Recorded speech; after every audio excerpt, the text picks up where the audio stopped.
Good morning all. Now in the next session of science, the main and important topic, that is circulatory system in human beings or transportation. Here we are going to discuss one of the physiological activity. In this transportation in human beings or the circulatory system in human beings or circulation in human beings, first we are going to discuss about the structure of heart.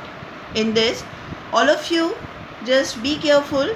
The organs which are there in or which take part in the circulation which occurs in human beings are superior vena cava, inferior vena cava, then arteries, pulmonary artery, pulmonary vein, left auricle, right auricle, left ventricle, right ventricle, tricuspid valve, bicuspid valve, septum and all. Now the next is the structure of heart.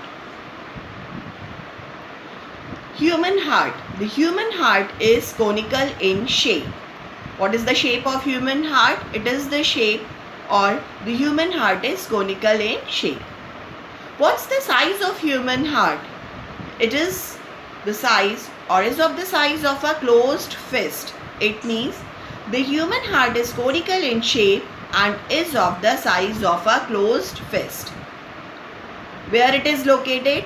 It is located in the small space between two lungs and slightly towards the left side. Where it is located?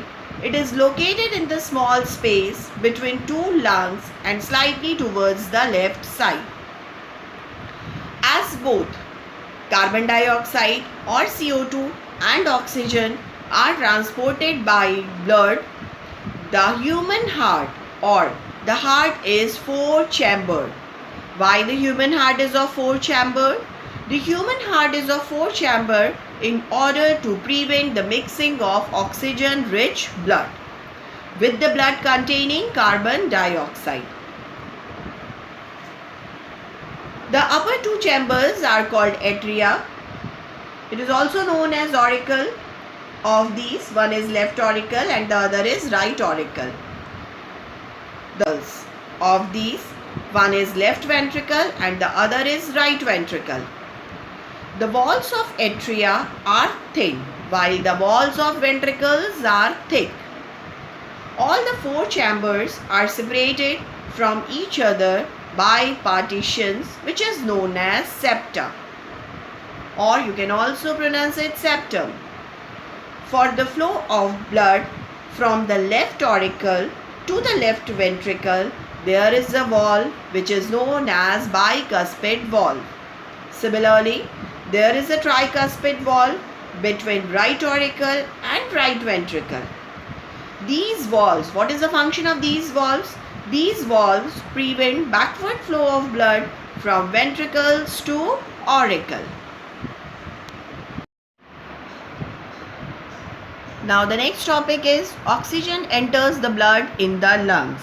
It is also known as flow of blood which occurs in human beings.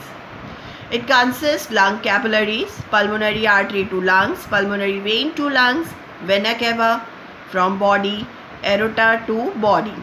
Capillaries of body organs apart from the lungs. It is also known as double circulation system. In this, double circulation is the most efficient way of circulation. Here, in humans, the four-chamber heart, arteries, veins and capillaries all have a vital role to play. Blood gets pumped out of the heart. This blood goes to different organs and then blood again comes back to the heart.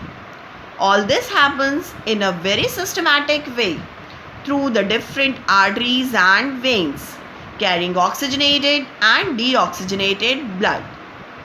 In double circulation, there are two pathways in which blood flows. They are pulmonary pathway and systematic pathway. What are these? Listen carefully, students. Deoxygenated blood from various organs of the body is received by the right auricle through the superior and inferior vena cava. At the same time, left auricle, it receives oxygenated blood from the lung through the pulmonary veins. Now, contraction of both auricle take place and the deoxygenated blood from right auricle is poured into right ventricle and oxygenated blood from left auricle is poured into left ventricle.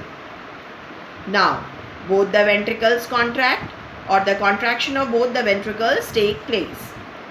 Due to contraction of right ventricle, the blood enters into lungs through arteries. In lungs, carbon dioxide is released from blood and oxygen diffuses into it. While due to contraction of left ventricle, oxygenated blood is distributed to all the parts of the body through the aorta. The separation of both types of the blood in the heart allows a highly efficient supply of oxygen to the body. This is useful in the animals also which have high energy need, such as birds and mammals which constantly use energy to maintain their body temperature. Now the next is blood vessels. The blood vessels are part of the circulatory system and function to transport blood throughout the body. The most important types of blood vessels are arteries and veins, which carry blood away from or towards the heart respectively. Arteries and veins are the blood vessels. What is the function of arteries? Arteries carry blood away from heart to different organs. Veins carry blood away from different organs towards the heart. Listen carefully. Arteries carry blood away from heart to different organs. Just opposite the function of veins. Veins carry blood away from different organs towards the heart. Since the blood is pumped into the arteries by the heart, it is under high pressure and therefore arteries have thick elastic walls. Veins collect the blood from different parts of the body and bring it back to heart. In the veins, blood is not under pressure and hence wall of vein is thin. So wall of arteries are thick and wall of vein is thin. In order to prevent backward flow of blood, valves are present in veins. On reaching to the organs or tissues, the artery divides into many smaller vessels to bring the blood in contact with all the individual cells which are present in human being. It reaches to each and every cell. These smaller vessels have single cell thick walls which are known as capillaries. Now the next and very important topic, that is difference between arteries and veins. Arteries, it carry blood away from the heart, carry oxygenated blood except pulmonary artery. Veins carry blood to the heart, carry deoxygenated blood except pulmonary vein. Next, normally bright red in color. Veins normally dark red in color.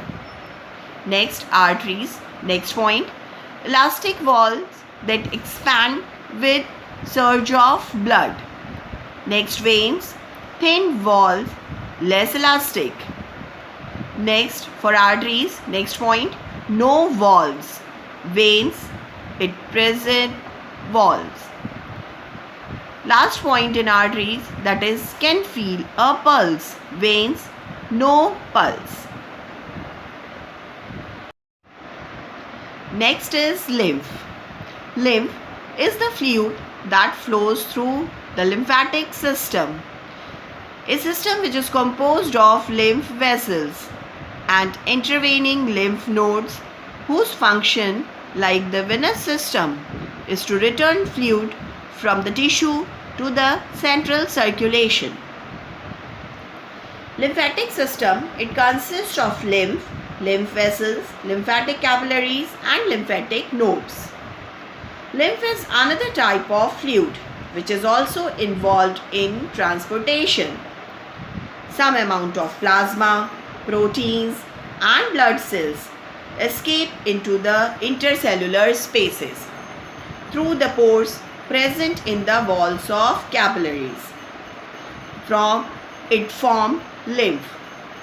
Lymph is colorless and contains less protein as compared to that in the blood. Now next is lymph drains into lymphatic capillaries from intercellular spaces. Lymphatic capillaries, it joins to form lymph vessels that finally open into large veins.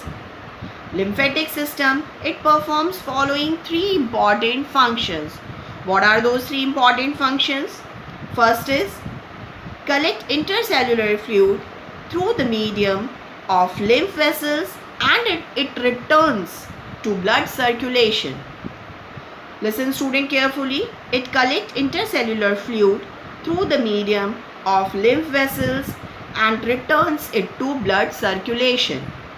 Next, or the second point, in the villi of a small intestine, lymph vessels absorb lipids and conduct them to blood circulation. And one of the most important point, that is, it protects against diseases. So this is lymphatic system. It also includes in blood circulation. Now student, this is an end of today's session. Thanks.